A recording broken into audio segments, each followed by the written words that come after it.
സുന്ദര, ഞാനൊരു കാര്യം ചോദിച്ചാ നീ സത്യസന്ധമായേ മറുപടി പറയാവൂ. ഉണ്ണികൃഷ്ണ, നിന്നോട് ഞാൻ എന്തെങ്കിലും നുണ പറഞ്ഞിട്ടുണ്ടാ ഉണ്ണികൃഷ്ണ? നീ അതൊക്കെ അവിടെ നിർത്തിയേ.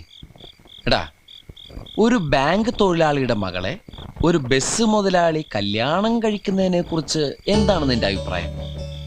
ബാങ്ക് തൊഴിലാളിയുടെ മകളെ മനസ്സിലായി, പക്ഷെ ബസ് മുതലാളി മനസ്സിലായില്ല? ഇല്ല. ഞാനൊരു ക്ലൂ തരാം. അമ്പാടിയിലുണ്ട്, കൈലാസത്തിലില്ല. അമ്പാടിയിലുണ്ട്, കൈലാസത്തിലില്ല. Beef fry. Beef fry Ambadi ഹോട്ടലിലുണ്ട്, കൈലാസ് ഹോട്ടലിലില്ല. അത് വെയിറ്റ് ചെയ്യുന്നല്ലേ? അപ്പൊ അതൊന്നുമല്ല. ആലിലയിൽ കിടക്കും ചൊറിയമ്പുഴു. പാമ്പിന്റെ മുകളിൽ ഇങ്ങനെ നൃത്തമാടും. നീല നിറത്തിലുള്ള വേണ്ട വേണ്ട, എല്ലാം മാക്കി. വെണ്ണ കട്ടു തിന്നുന്നവൻ. മിൽമ പ്രസിഡന്റ്.